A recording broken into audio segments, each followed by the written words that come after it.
And it's no wonder, with everything we just talked about, why consumer confidence in October slid for the third consecutive month. It just hit the lowest level since April, and according to the latest reading from the Conference Board, there was a 1-point decline on a monthly basis to 94.6 on people's view of the current business and labor conditions. But short-term expectations for income, business, the labor market weakened by 2.9 points and continued to remain well below a threshold that typically signals a recession ahead. So regardless of whatever the official government data tells us, it doesn't really matter. The only thing that really matters is how people feel, how people spend, and that shapes our economy. Numbers on a screen don't shape the economy, especially when it's highly rigged to show very favorable numbers for whoever's in power.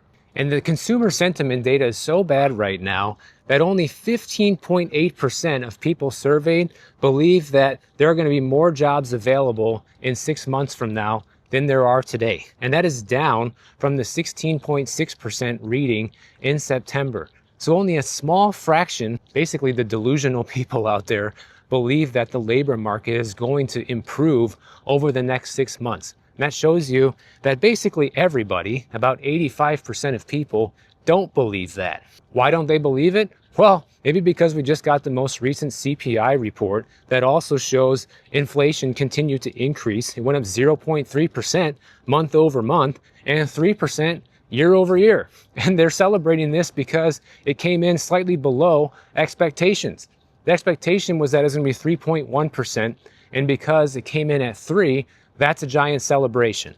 I mean, this is the world and the reality that we're living in right now, where bad news is good news because it's not quite as bad as we thought it was going to be. Now, I'm all about trying to turn a positive into a negative when it comes to life situations that are less than optimal. But I am a realist, guys. I like to see things for what it is.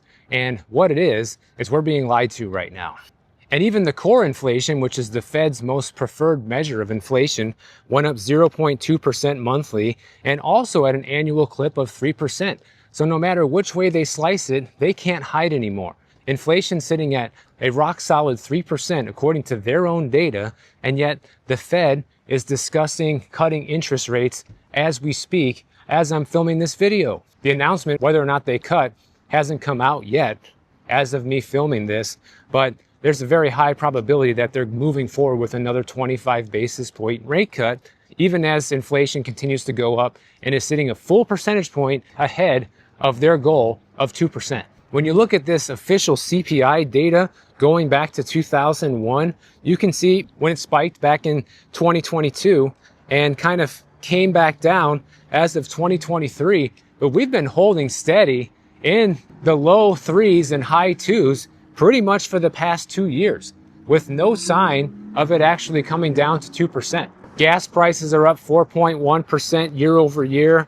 Energy is up 2.8% year over year. Food prices up 3.1% year over year. And certain food items, like for example, poultry, fish, meat, and eggs, went up 5.2% in the past year. Earlier, we talked about how people are cutting back on their energy usage to save money right now. Yeah, well, energy prices are up 5.1%. Electricity prices are up 5.1% in the past year. And natural gas is up a whopping 11.7% from 1 year ago. And a lot of people have been saying that, well, the CPI is going to start coming down because housing costs usually lag in the data. And since housing costs have been coming down, that's going to influence the CPI to come down. Well, so far that hasn't materialized because shelter makes up about 1/3 of the CPI index, and it went up another 0.2% and up 3.6% from a year ago,